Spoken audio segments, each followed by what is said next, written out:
Magandang araw po sa inyong lahat. For our fourth reading of the day today, tingnan naman po natin kung ano po ang makikita natin sa fourth reading of the day. Pero pasensyahan niyo na po yung boses ko.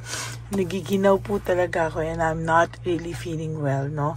Pero po, ako po ay nandito sa inyo ngayon bago po ako tuluyan mag-rest at matulog, no? Ako po muna ay magbibigay sa inyo ng fourth and final reading for today, no? Medyo mainit po talaga ako, no? Siguro po dahil mag-Chinese New Year, no? So, yan po talaga ay talaga naman po sinasabi ko po sa inyo na marami po tayong yan. Gusto sana, marami po sana kung gustong bubuksan ko lang po ito para makapag-concentrate po ako sa inyo. Yan, okay. So, game po ulit tayo, no? So, maraming pong salamat sa inyong lahat. Gusto ko pong magpasalamat sa inyong lahat sa mga messages nyo na ako ay magpagaling, na ako po ay magpahinga, no? At lalo na po kayo po ay nag-aalala. Okay lang po ako, no? Medyo ngayon lang po talaga ako po ay nahilo, no? Siguro po dahil kanina din po ay nahilo din po ako sa pagganyan po ng atin pong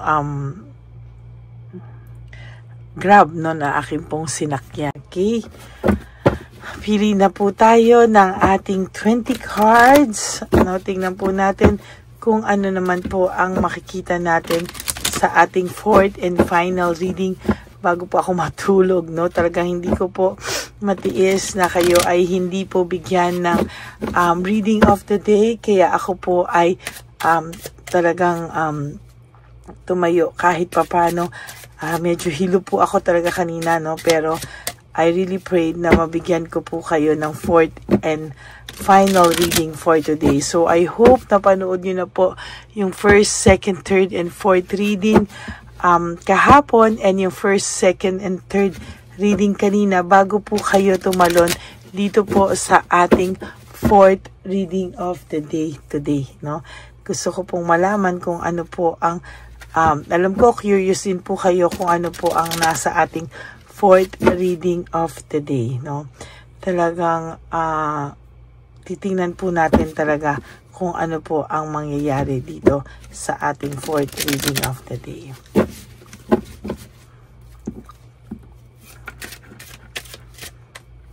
Okay, pili na po tayo ng 20 cards po, no?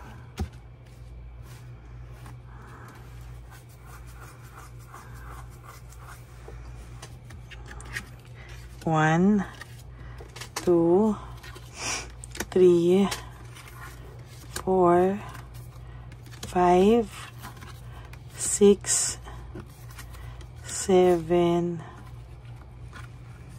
8, 9, 10, 11, 12,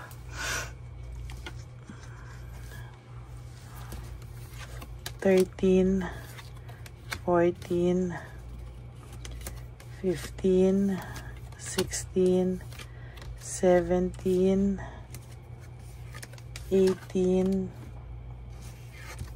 19, and 20.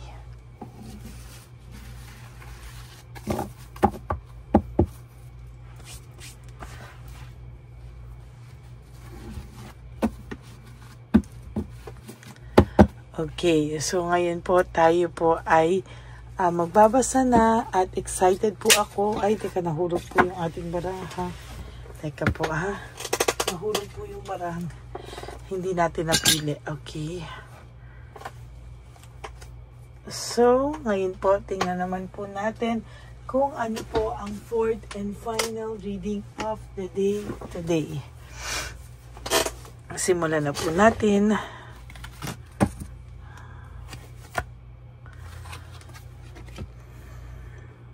Okay, kayo po ay nagkahiwalay nitong taong ito, no? At sa inyo pong paghihiwalay, ay talaga pong nasaktan ka, no? Talaga pong nasaktan ka, para ka pong, nung una, hindi mo po talaga matanggap, no? Para ka pong mababaliw dito sa sakit, para ka pong binagsakan ng langit at lupa, ay hindi ka po makatulog, hindi ka po makapaniwala, hindi mo po alam na bakit po niya ikaw nagawan ng ganito kasakit.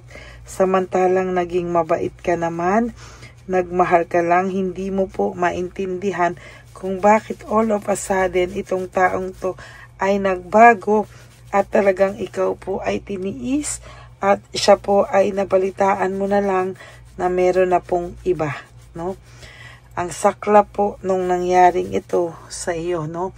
Hindi mo rin po alam na talagang hindi ka po makapaniwala na ikaw po ay niloloko ng taong to.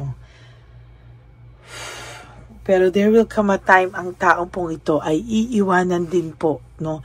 O hindi po yan magiging successful yung gusto niyang ipalit sa iyo o yung nakikita niya po na ipapalit niya sa iyo sana, no?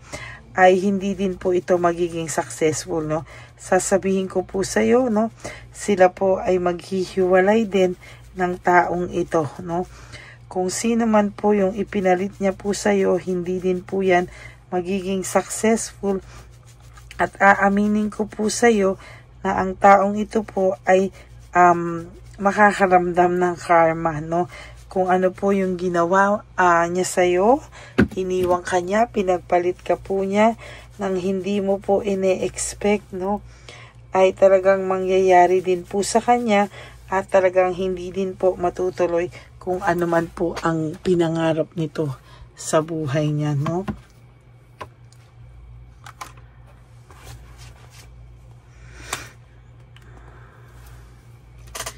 So this is your fourth reading of the day, no? Iiwasan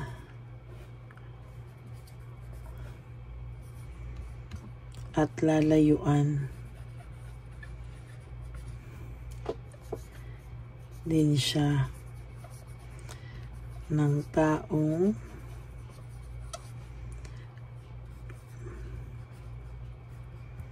pinili niya, kaya ka nasaktan, kaya ka niya iniwan at sinaktan.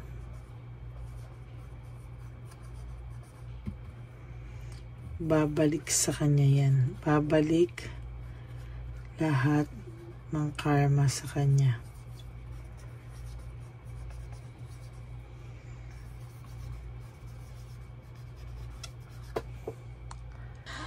So, iiwasan at lalayuan din po siya ng taong pinili niya, kaya kanya iniwan at sinaktan. Babalik po ang karma sa kanya, no? So, whether i-wish mo yan or hindi, babalik po yan sa kanya, no? Maybe matatawag mo po or mamemeditate mo po yan, ano? Mangyayari po yan, ano? Kaya talaga kung ikaw man po ay pinagpalit nito, sinaktan ka po, no? Ano lang po, no? Mag-chill ka lang po, relax ka lang po, dahil sa nakikita ko po sa cards mo, ito po ay babalik sa kanya ng siksik at liglig, at talagang siya po ay masasaktan, ano? Talagang masasaktan at masasaktan po itong taong ito. Sa huli po, makakaramdam po siya ng masakit daw pala, no? Masakit daw pala yung ginawa niya sa iyo. Bigla kanyang ginosting, bigla kanyang dinedma, bigla kanyang akala niya po kasi, no, na ay okay na ako, masaya na ako, no? Okay yung bago kong pakiramdam. Hindi niya po yan maiisip, no, nung umpisa, no? Parang ang pakiramdam niya po nung isa, wow, exciting, no? Pakiramdam niya po ay exciting, pakiramdam niya po ay naisahan kanya, na parang hindi mo alam, no, na siya ay may bagong mundo, no? Pero gusto niya po na habang siya po ay nagsasaya, ay hindi mo po malaman, ano? For some of you, nagpapaawa pa tong iba, no? For some of you, itong taong to ay hindi niya po maintindihan bakit daw po siya nagkakaleche-leche ngayon, ano? Ang tao pong ito ay nakakaramdam ng sobrang anxiety, Matotrauma rin po ito sa ginawa niya. Yung trauma po na binigay niya sa iyo, maniwala ka man o hindi, yung trauma po na binigay niya sa iyo ay matotrauma din po siya. Matotrouble din siya. Siya din po ay matotrouble, at sa nakikita ko po ay hindi mo po aakalain, pero mangyayari po sa kanya ang lahat ng yan, Talagang ang taong ito po ay makakaramdam ng matinding pagsisisi, trauma, at kung ano man po yung binigay niyang sakit, yung hindi ka po makatulog, yung ikaw po ay nasaktan, naaaligaga, para ka mabubuwang, mapapraning, masisirauluhan, talagang lahat po, ay talagang sabi ko po sa iyo, makikita pa po ng mga kaibigan nyo, makikita pa po ng mga taong malalapit sa kanya na niyabangan niya, na niloloko kanya sa harap ng mga to. Makikita po nilang lahat ang pagkapahiya ng taong ito o ang pagbagsak ng taong ito. Doon niya lang po marirealize pag dumating ang araw na yan, na masakit pala yung ginawa niya sa iyo, Masakit daw pala na i-ghosting, masakit daw pala na lokohin, at during the time na gusto niya nang humingi ng tawad sa iyo, sasabihin ko po sa iyo, hindi ka na po interesado. Hindi ka na po interesado. Ngayon kasi parang tinamaan din yung ego mo, para ka rin sinaktan, para kang na-hurt ng bonggang-bongga, At talagang sa nakikita ko po ay sinira niya po yung tiwala mo sa kanya, yung samahan niyo po na maganda, yung samahan niyo po talaga ay nakita niya po talaga na sinira niya po, Well, ikaw po ay nagmahal ka lang naman daw, talagang binuhos mo, ikaw pa naman po kasi pag nagmahal, wala ka pong itinitira sa sarili mo. Ngayon po sa mga oras na to, sa nakikita ko po sa mga oras na to, tulala po ito, pag may mga pictures po, tatawa ito.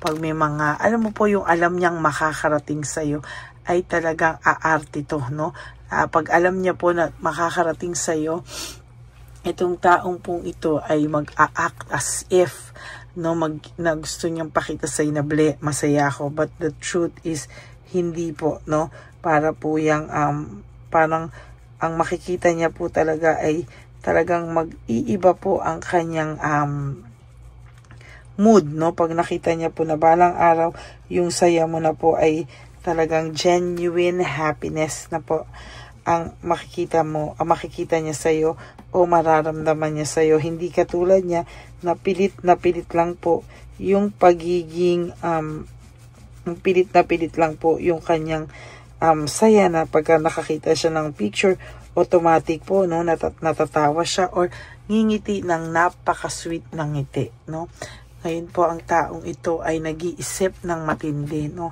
Nag-iisip po siya ng matindi, ano po ang nangyari sa kanya, at hindi niya po maiiwasan, yung pagtingin niya po sa sarili niya, bakit ganun, Bakit nangyari sa kanya to? Bakit ikaw totoong sumaya, samantalang siya acting po ang lahat, Even yung mga nakisawsaw sa inyo or yung mga kumampi dito, talagang pinagtulungan ka ng iba, talagang akala nila ay wala na, pero alam mo, there will come a time, sila po ang magsisisi sa person mo, sisisihin rather, sila po ang magsisisihin ang person mo na ikaw kasi nasa kama ka na, lumipat ka pa sa ganito, sa banig na may surot, Yan po ang nakikita ko, at talagang pagtatawanan po ito ng mga tao sa paligid niya.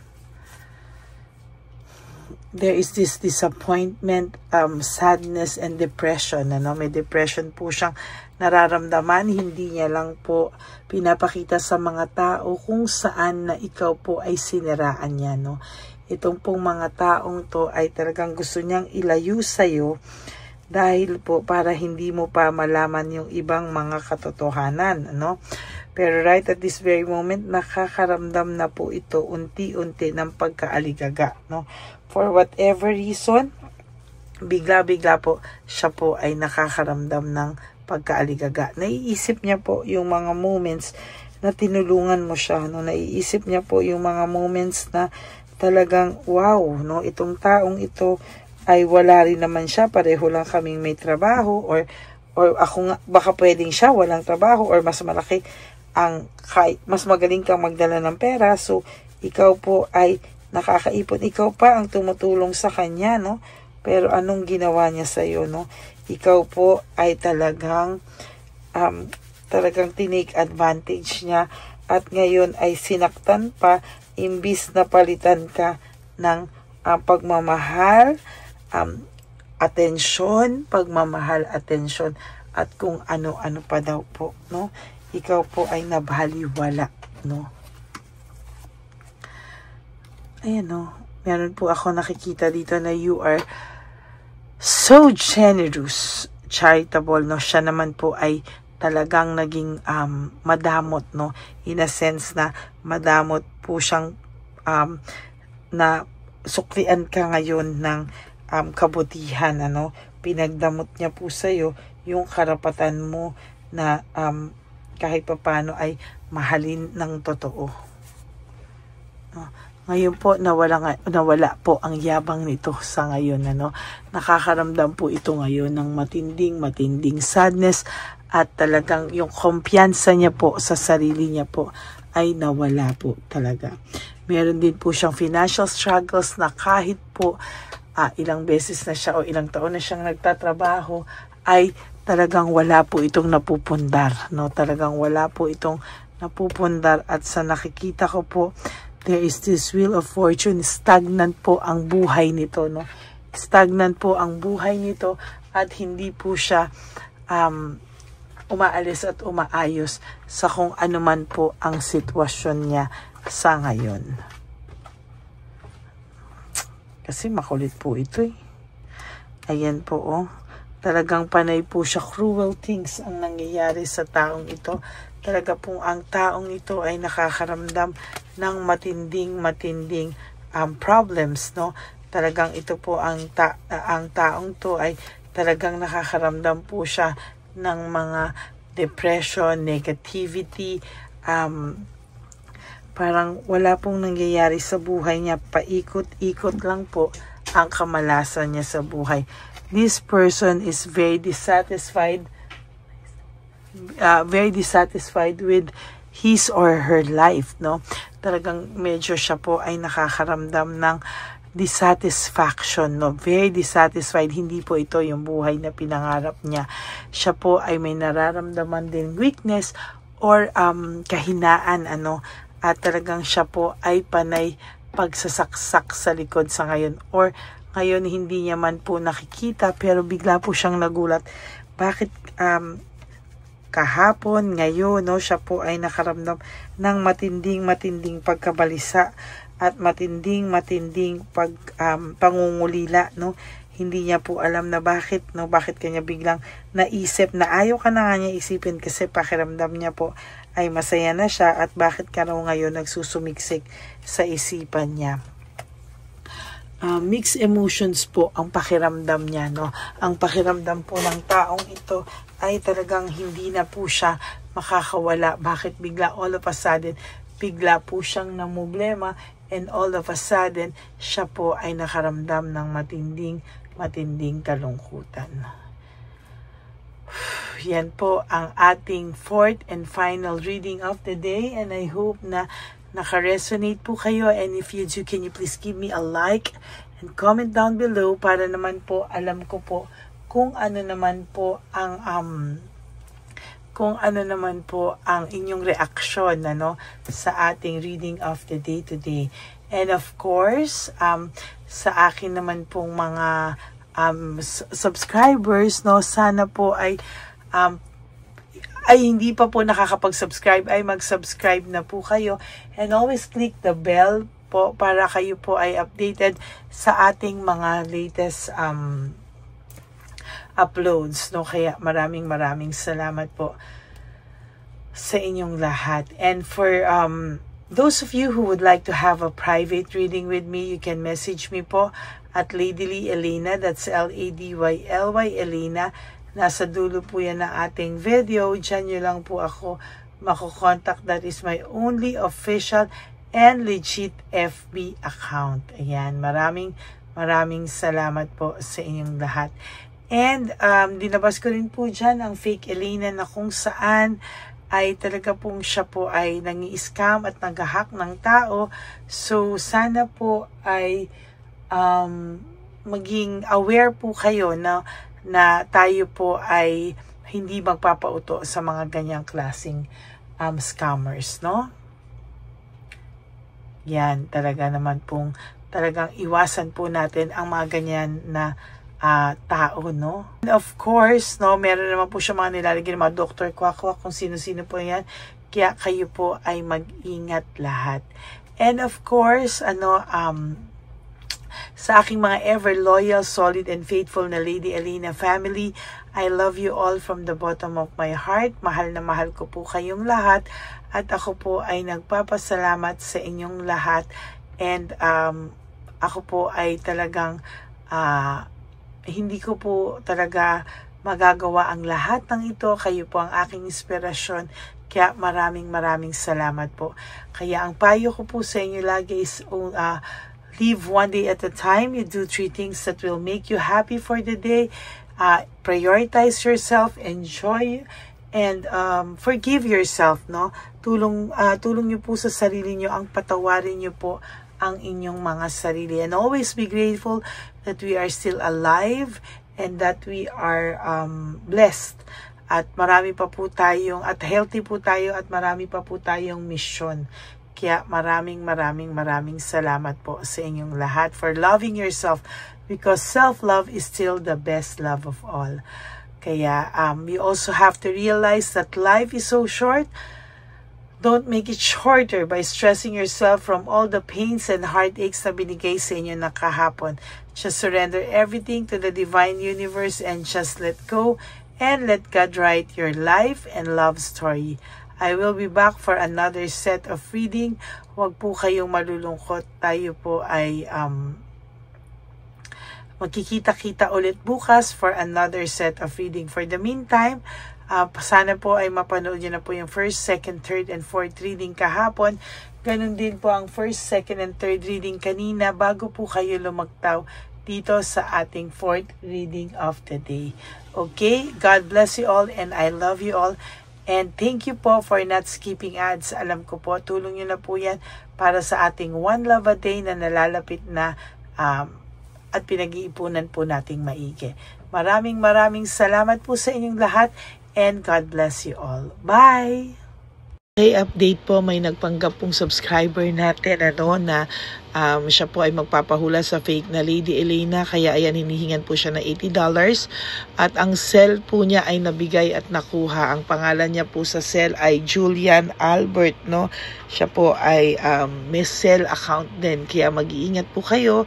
Ayan po, no, kung sino man po yung scammer na Julian Albert na yan, no, iinsensuhan po natin yan para siya po ay makonsensya. Kung wala man po siyang konsensya, at least po bumalik sa kanya lahat po ng kanyang ginagawa at maling-mali po yan, ano. Basahin niyo po lahat yan, makikita niyo po, ayan po ang cell number niya at Julian Albert na yan, ano, para po talagang mai-report din po natin yan na siya ay gumagamit ng cell account na Julian Albert. Mag-ingat po kayo. Ayan po yung number niya. Ayan po yung pangalan niya. Huwag po kayong magpauto. Nakita nyo naman po, no, napakalayo po ng pangalan ko sa pangalan ng pinagsisendan nyo po ng account o ng pera. Kaya mag-ingat po kayo at beware sa scammer na to. At talagang ayan po, pinost ko po ang kanyang pangalan dito para maging babala po sa inyong lahat. Maraming salamat po. At mag-ingat po kayo, pakireport po ang page na yan, ang messenger niya na Lady Elena. Maraming salamat po and God bless you all. Ayan, sa susunod po makikita niyo yung account niya na i-report niyo. Salamat po na marami. Magandang gabi po ulit sa inyong lahat. Ako po ay muling nagpapaalala sa inyo na mayroon pong lumalabas sa FB at Messenger account na fake account po nang hihingi po ng $25 through PayPal at hindi po yan totoo. Huwag po kayong maniwala dyan. At pag sinabi mo po na gusto ko pong marinig ang boses nyo, or makita kayo, ang sasabihin po ay magbibigay kami ng link, buksan mo yan, at pagkatapos ay makikita mo ako. Huwag po kayong maniniwala dahil yan po ay hindi totoo. Yan po ay isang malaking scam na pag binuksan nyo po ay mahahack po lahat-lahat sa inyo. Mahahack po ang inyong mga personal details. Lahat ay mahahak. Ako po ay nalulungkot na ito po ay nangyari, ngunit sa talagang may mga tao pong masasama at may mga tao po talagang hindi makatiis na hindi gumawa ng masama sa ibang tao. Pero maging aware po sana kayo, tulungan niyo po ako, i-report po natin yung fake na yan at sa FB para siya po ay mawala na. At wala na po siyang mabiktima pa. Nandyan po lahat ng details at maraming salamat po sa inyong lahat. Maraming salamat po sa inyong lahat at mag-iingat po kayo.